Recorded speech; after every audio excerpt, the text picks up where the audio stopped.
ఒక్కసారి కొమ్మూరి గోల్డ్ కి కాల్ చేయండి. తాకట్లో ఉన్న మీ బంగారాన్ని విడిపించి మార్కెట్ ప్రైస్ కి వాళ్ళు కొనుక్కుని మిగతా డబ్బులు మీకు ఇచ్చేస్తారు. హాయ్, వెల్కమ్ టు మనం టీవీ. మనం టీవీ ఉన్నది మన కోసం. నేను మీ జర్నలిస్ట్ మనోజ్. సో ఈరోజు విషాదం జరిగింది. మహారాష్ట్ర డిప్యూటీ సీఎం అజిత్ పవార్ అనంతలోకాలకు వెళ్ళిపోయారు. ఆయన బయలుదేరిన విమానం ఎగిరిన 20 నిమిషాల్లోనే కుప్పకూలిపోయింది, క్రాష్ ల్యాండ్ అయింది. సో బారామతి వెళ్తుండగా అక్కడ జిల్లా పరిషత్ ఎన్నికలు జరుగుతున్నాయి. దానికి సంబంధించి ప్రచారానికి వెళ్తున్నారు అజిత్ పవార్. ఈ లోపలనే అర్ధాంతరంగా ఆయన జీవితం మొత్తం ముగిసిపోయింది. మహారాష్ట్ర మొత్తం కూడా శోకసంద్రంలో ముగిలిపోయింది. ఇప్పటిదాకా చాలామంది ఆయన చావుకు సంబంధించి దిగ్భ్రాంతి వ్యక్తం చేస్తూ వచ్చారు. అసలు ఈ యొక్క సామాన్యులు ప్రయాణించే విమానాలు కావచ్చు, విఐపీలు ప్రయాణించే విమానాలు కావచ్చు, సామాన్యులు ప్రయాణించే విమానం అహ్మదాబాద్లో ఎయిర్ ఇండియా ఘోర ప్రమాదం. దాని తర్వాత ఇంకా చాలా ఫ్లైట్స్ టెక్నికల్ ఇష్యూస్తోనో లేకపోతే వేరే వేరే రీజన్స్తో మనం ఏదో ఒక ఫాల్ట్కి గురవడం చూసాం. కానీ కట్ చేస్తే అప్పుడు పావురాలగుట్ట దగ్గర వైఎస్ఆర్ గారు ప్రయాణించిన హెలికాప్టర్ కుప్పకూలిపోవడం మనం చూసాం, టెక్నికల్ ఇష్యూస్తో అని చెప్పారు. దాని తర్వాత ఒక పావురాలగుట్ట దగ్గరికి వచ్చేసరికి క్రాష్ ల్యాండ్ అయింది, ఒక చెట్టును గుద్దేసి దానికి సంబంధించి బ్లోట్ అయింది, ఎక్స్ప్లోజన్ అయిపోయిందని చెప్పారు. ఓకే, అంటే ఒక విఐపి డిప్యూటీ సీఎం, రాజ్యాంగబద్ధ పదవిలో ఉన్నటువంటి వ్యక్తి, ఇలాంటి వాళ్ళు ప్రయాణించే ఒక హెలికాప్టర్స్ కావచ్చు, చార్టర్డ్ ఫ్లైట్స్ కావచ్చు, వాటికి సరైన భద్రత లేదా? ఇక్కడ మేజర్ క్వశ్చన్ ఏంటంటే ఓన్లీ టెక్నికల్ సమస్య లేకపోతే పైలట్ తప్పిదమా? సో దీనికి సంబంధించి సరిగ్గా 8 గంటల 2 నిమిషాలకు బాంబే ఇంటర్నేషనల్ ఎయిర్పోర్ట్లో ఈ యొక్క చార్టర్డ్ ఫ్లైట్ బయలుదేరింది. ఇది ఒక లియర్ జెట్ 45 VTSSK, దీన్ని సబ్లైన్. సో లియర్ జెట్ 45 మోడల్ గురించి మనం ఒకసారి మాట్లాడుకుందాం, తర్వాత మీకు దాని గురించి ప్రయత్నం చేస్తా. కరెక్ట్గా 8 గంటల 2 నిమిషాలకి బాంబే ఎయిర్పోర్ట్ నుంచి ఈ చార్టర్డ్ జెట్ బయలుదేరింది. సో సరిగ్గా 8 గంటల 48 నిమిషాలకి ఈ ఫ్లైట్ సరిగ్గా బారామతి ఎయిర్పోర్ట్, మీకు కనిపిస్తుంది కదా, బారామతి ఎయిర్పోర్ట్ రన్వే ఇది. సో ఇక్కడ ల్యాండ్ అవ్వాలి కదా, ఇది బారామతి ఎయిర్పోర్ట్. సో దీనికి సంబంధించి ఫ్లైట్ యాక్చువల్గా ఎక్కడ క్రాష్ అయిందంటే ఇదిగో ఈ స్టార్టింగ్ పాయింట్లో క్రాష్ అయింది ఇక్కడ. సో జూమ్ చేస్తాను చూడండి, ఇది శాటిలైట్ వ్యూ. సో ఇక్కడ క్రాష్ అయింది. ఇక్కడ మొత్తం కూడా ఆ మట్టి దిబ్బలు మొత్తం ఈ పిచ్చిగా ఉంటుంది ఏరియా మొత్తం. అది బయట ప్రాంతం అనమాట. అంటే ఇంకా బారామతి ఎయిర్పోర్ట్లో ల్యాండ్ అవడానికి ల్యాండింగ్ పాయింట్ ఉంటుంది కదా, ఇక్కడ లైట్స్ ఉంటాయి, మనం అబ్జర్వ్ చేస్తూ ఉంటాం.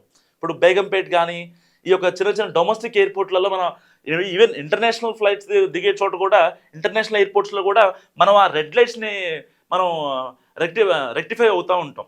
అవి అంటే దూరంగా ఉన్న ఫ్లైట్ అది పొద్దున్నే అయినా లేకపోతే రాత్రిపూట అయినా ఆ లైట్లు బ్లింక్ అవుతూ ఉంటాయి. అంటే అది ల్యాండింగ్ పాయింట్ అనమాట. నైట్ టైం ఈజీగా ఆ లైట్స్ని మనం రికగ్నైజ్ చేయగలుగుతాం. సో ఇలాంటి నేపథ్యంలో 8 గంటల 2 నిమిషాలకి ఫ్లైట్ బయలుదేరింది. సో సరిగ్గా 8 గంటల 48 నిమిషాలకి ఇక్కడ ల్యాండ్ అవ్వాలి. కానీ 8 గంటల 45 నిమిషాలకే ఒక దుర్ఘటన, ఒక బ్రేకింగ్ న్యూస్ మనం చూసాం. అదేంటంటే ఇక్కడ 2 పాయింట్స్లో ఇక్కడ టచింగ్ పాయింట్ ఏదైతే ఉంటుందో ల్యాండింగ్ పాయింట్, లైన్స్ ఉంటాయి కదా, మీరు అబ్జర్వ్ చేసే ఉంటారు.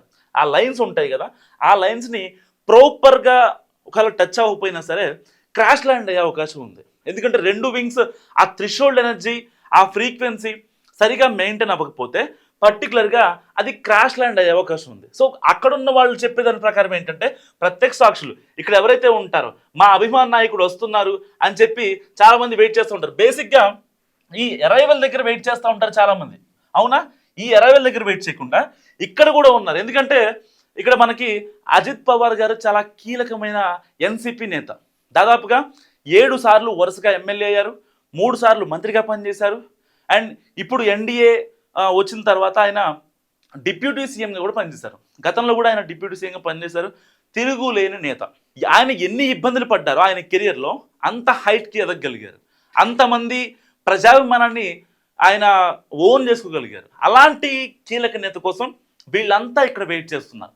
సో సరిగ్గా 8:25 మా ప్రీతం అయితే కాసేపట్లో వస్తారు అని ఏదైతే బారామతిలో ఆ క్యాంపెయిన్ ఉందని తెలిసిందో చాలామంది ఈ ప్రాంతం మొత్తం నిండిపోయారు. నిండిపోయిన తర్వాత అక్కడికి వచ్చిన వాళ్ళు చెప్తుంది ఏంటంటే ఆల్రెడీ ఒక 100 ఫీట్స్ నుంచే మాకు అర్థమైపోయింది ఫ్లైట్ కూలిపోతుందని. దానికి సంబంధించి కొన్ని వీడియోలు కూడా తీశారు. కానీ డీజీసీఏ గైడ్లైన్స్ ప్రకారం అక్కడ స్పాట్లో ఎవరైతే పోలీసులు ఉన్నారో ఆ వీడియోని బయటికి రానివ్వలేదు.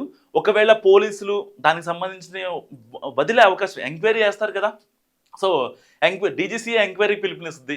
అండ్ రాష్ట్ర ప్రభుత్వం కూడా ఒక డిప్యూటీ సీఎం చనిపోయారు కాబట్టి దీని మీద ప్రాపర్ ఎంక్వైరీ చేస్తారు. అండ్ దానికి సంబంధించి బ్లాక్ బాక్స్ దొరికిన తర్వాత కీలక విషయాలు వచ్చే అవకాశం ఉంది. అంటే మేడే కాల్ ఏమన్నా చేశాడా పైలట్, దాంట్లో టెక్నికల్ ఇష్యూని ఏమన్నా రేస్ చేయగలిగాడా, లాస్ట్ 15 నిమిషాలు అంటే 8 గంటల 2 నిమిషాలకి బాంబే ఎయిర్పోర్ట్ నుంచి ఫ్లైట్ బయలుదేరితే దాదాపుగా 200 కిలోమీటర్లు అంటే ఒక 20 మినిట్స్లో సరదాగా వచ్చేయచ్చు. అండ్ పర్టికులర్గా ఈ జట్టు గురించి మీకు తర్వాత చెప్తా, ప్రతిదీ చెప్తా.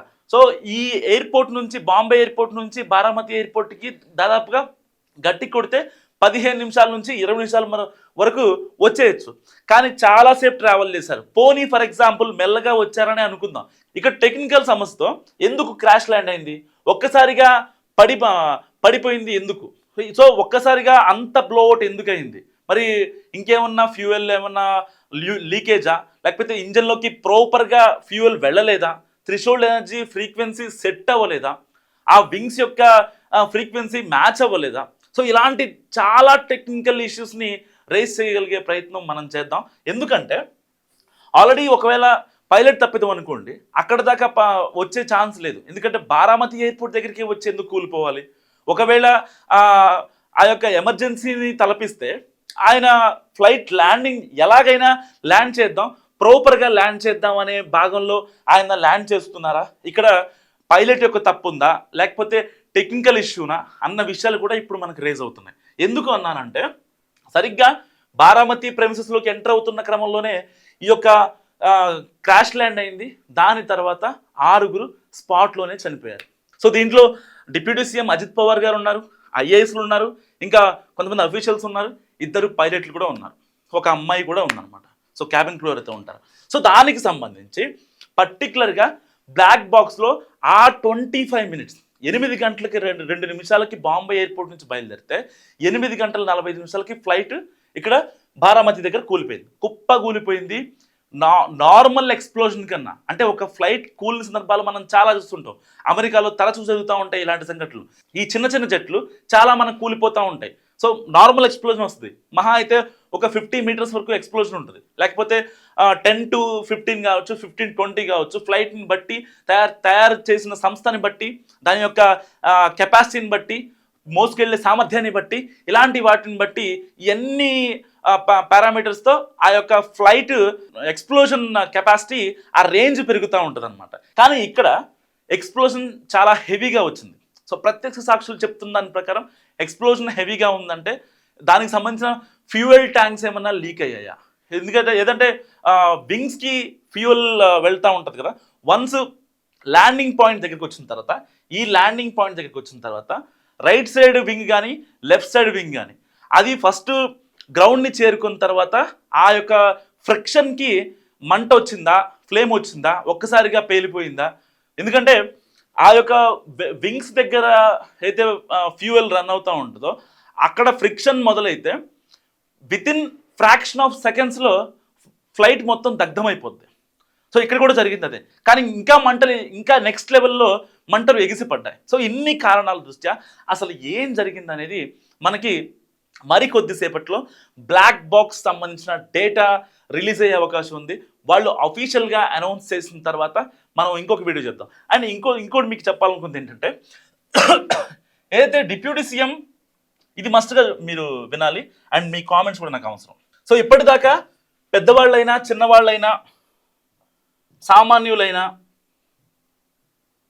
సామాన్యులైనా విఐపీలైనా వాళ్ళు వెళ్ళే వాటికి ఏదైతే ఈ యొక్క ట్రావెల్ చేసే జట్లైనా హెలికాప్టర్స్ అయినా మనం చాలా జాగ్రత్తగా గమనిస్తూ ఉంటాం. ఇలాంటివి ఈ మధ్య చాలా జరుగుతున్నాయి.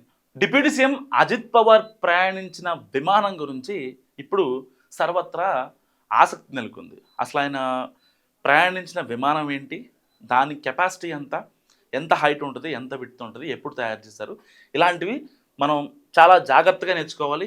గతంలో వైఎస్ఆర్ గారు చనిపోయిన ఆ హెలికాప్టర్ గురించి ఎంతమంది జనాలు తెలుసుకున్నారో ఈ యొక్క విమానం గురించి కూడా మీకు తెలుసుకోవాలి. సో లియర్జెట్ 45 VT-SSK దీని సబ్లైన్. సో దీన్ని బాంబార్డియర్ అనే సంస్థ దీన్ని తయారు చేసింది. సో దీని కెపాసిటీ ఏ రేంజ్లో ఉంటుందంటే నెక్స్ట్ లెవెల్లో ఉంటుంది. నార్మల్గా మన దేశంలో చాలామంది విఐపీలు, ఈవెన్ జగన్మోహన్ రెడ్డి గారు కానివ్వచ్చు, ఇంకా చంద్రబాబు నాయుడు గారు కావచ్చు, చిరంజీవి గారు కావచ్చు, నాగార్జున గారు కావచ్చు, ఇంకా సల్మాన్ ఖాన్ కావచ్చు, క్రికెటర్స్ చాలామంది కావచ్చు. సో వీళ్ళందరూ యూజ్ చేసేది VT-SSK లియర్జెట్ 45. సో దీన్ని బాంబార్డియర్ సంస్థ 1998లో ఈ యొక్క విమానాలని మన దేశానికి పంపిస్తుంది తయారు చేసి. సో దీనికి సంబంధించి 45 లియర్జెట్ 45. సో ఇది కనిపిస్తుంది కదా, లియర్జెట్ 45. సో ఈ విమానం అనమాట. ఈ విమానం సరిగ్గా దీంట్లో 15 మంది ట్రావెల్ చేసే అవకాశం ఉంటుంది. అండ్ పర్టికులర్గా ఈ లియర్జెట్ 45లో ఎంత క్యాబిన్ స్పేస్ ఉంటుందంటే చాలా సామర్థ్యం ఉంటుంది. ఒకవేళ మనం ఆయిల్ ట్యాంకర్లు తీసుకెళ్లాలన్నా తీసుకెళ్ళొచ్చు, ఏదైనా గూడ్స్ ట్రావెల్ చేయాలన్నా తీసుకెళ్ళొచ్చు, అంత సామర్థ్యం ఉంటుంది. దాదాపుగా 3700 మీటర్ల మ్యాక్సిమం పాయింట్ని రీచ్ అవ్వగలదు. అంటే ఎర్త్ స్పేస్ నుంచి ఒక 3700 మీటర్ల హైట్కి అది రీచ్ అవ్వగలదు ఈజీగా. నార్మల్గా కొన్ని మనం చూస్తూ ఉంటాం, డొమెస్టిక్ ఎయిర్లైన్స్ కావచ్చు, ఇంటర్నేషనల్ ఎయిర్లైన్స్ కావచ్చు, అవి తయారు చేసే బోయింగ్ విమానాలైనా సో అది కనుక ఒక అంటే మిడ్ పాయింట్కి రీచ్ అవ్వాలి అంటే, అది ఫ్లై అవ్వగలగాలి అంటే కనీసం అట్లీస్ట్ ఒక కిలోమీటర్ అది ట్రావెల్ చేసిన తర్వాత రన్వే మీద నుంచి అప్పుడు ఒక స్టార్టింగ్ పాయింట్ని తీసుకొని మిడ్ పాయింట్ త్రూ అది ఫ్లై అవ్వగలదు. తర్వాత తన అంటే ఎయిర్పోర్ట్ చుట్టూ తన దిశను మార్చుకునే ప్రయత్నం చేయగలదు. దీని అంతటికి కనీసం ఒక 5 to 7 minutes పట్టే అవకాశం ఉంది. కానీ దీనికి 2 minutes చాలు, సరదాగా 2 minutes. ఒక 1 minute ఇది రన్వే మీద ట్రావెల్ చేసి వెంటనే తన బోర్డింగ్ పాయింట్కి దిశను మార్చుకోగలదు. చాలా అడ్వాంటేజెస్ ఉన్నాయి. అంటే ఈజీగా వెంటనే యాక్సెస్ చేయగలదు ఒక మిడ్ పాయింట్ని. ఆ మిడ్ పాయింట్ కోసం దీంట్లో దీనికి ఎలాంటి జట్లకి ఎవరైతే పైలట్లు ఉంటారో సో అంత పెద్ద రిస్క్ తీసుకోవాల్సిన అవసరం లేదు. సో ఈ VT-SSKకి సంబంధించి ఈ సిమిలారిటీస్లో ఏ ప్రైవేట్ జెట్ అయినా సరే చాలా మంచి క్యాబిన్ స్పేస్ ఉంటుంది అండ్ ఈజీగా మూవ్ అవ్వగలదు. అండ్ వీళ్ళు చెప్పేదాని ప్రకారం అంటే ఇప్పటిదాకా ఎందుకు పర్టికులర్గా ఈ స్పెసిఫిక్ జెట్నే యూజ్ చేస్తారు అంటే, largest families customary high speed performance. So పర్టికులర్గా హై స్పీడ్ పర్ఫార్మెన్స్ ఈ స్పెషల్ జెట్లో ఉంటుంది అనమాట. సో కాల్ సైన్ వచ్చేసి VT-SSK and mode packs MADIVAC. అంటే దాని మీద రాసిపెట్టి ఉంటుంది కదా, కాల్ సైన్ వచ్చేసి ఇక్కడ కింద ఉంటుంది అండ్ బాటంలో వచ్చేసి ఆ మోడ్ అనేది ఉంటుంది అనమాట. సో ఇలాంటి నేపథ్యంలో ఈ ప్రైవేట్ జెట్టు, ఈ లియర్ జెట్టు ఎలాంటి ప్రతికూల వాతావరణంలో సరే చాలా జాగ్రత్తగా హ్యాండిల్ చేయొచ్చు పైలట్ యొక్క అప్రమత్తం. అలాంటి ఈ ప్రైవేట్ జెట్ బారామతి ఎయిర్పోర్ట్లో కనీసం అంటే కనిపించట్లేదా అంటే అది లేదు, విజిబిలిటీ ఉంది, అంతా బాగానే ఉంది. ఆనాడు వైఎస్ఆర్ గారు చనిపోయినప్పుడు అక్కడ ప్రతికూల వాతావరణం, పరిస్థితి ఏం బాగాలేదు. సో అలాంటి కనీసం ఒక 1 మీటర్ రేంజ్లో ఏముందో కూడా చూడలేం పరిస్థితి. సో ఎమర్జెన్సీ ల్యాండింగ్ జరుగుతున్నప్పుడు ఆ చెట్టుని గుద్ది కింద పడిందని అనుకున్నాం. ఓకే ఫైన్, బాగానే ఉంది. అది అసలు కనీసం అంటే చీమల దూరం చిట్టడివి, కాకుల దూరం కారడివి, అసలు ఎట్టి పరిస్థితుల్లో బతుకుతారనుకోవడం అది మిషన్ ఇంపాసిబుల్ 7.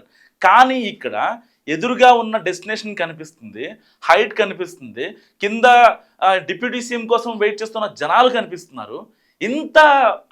ఇంత అనుకూల వాతావరణం కూడా ఈ ఫ్లైట్ ఎందుకు క్రాష్ ల్యాండ్ అనేది ఇప్పుడు $1 మిలియన్ క్వశ్చన్ నిజంగా. ఎందుకంటే ఈ ఫ్లైట్ ఏమీ నిజంగా ఆషామాషి ఫ్లైట్ కాదు. 2009లో ఈ ఫ్లైట్ని తయారు చేశారు అండ్ అప్పటి నుంచి కూడా మంచి సేవలు అందిస్తుంది. 2013లో బాంబార్డియర్ సంస్థ ఈ లియర్జెట్ 45ని ఇంకా ఆపేసింది అనమాట. అంటే ఈ ఎవరైనా మోడల్ని ఎక్స్టెండ్ చేసుకుంటూ ఉంటారు కదా. సో ఇప్పుడు లియర్ జెట్ 75 మోడల్ని ఇప్పుడు ఈ బాంబార్డియర్ సంస్థ ఎవరైతే కావాలని కోరుకుంటారో వాళ్ళకి ఇస్తుందన్నమాట. So with high level futures. కానీ దీనికి ఉన్న థ్రెషోల్డ్ ఎనర్జీ కావచ్చు, దీనికి ఉన్న వింగ్స్కి ఆ యొక్క ఫ్రీక్వెన్సీ కావచ్చు, ఆ separate system even Lear jet 75 కూడా ఇవ్వలేకపోయింది బాంబార్డియర్ సంస్థ. అంత అంత మంచి విమానం ఇది. అలాంటి విమానంతోనే ఇవాళ మహారాష్ట్ర డిప్యూటీ సీఎం ప్రాణాలు కోల్పోయారు. అంటే ప్రాపర్ చెకింగ్ జరగలేదా?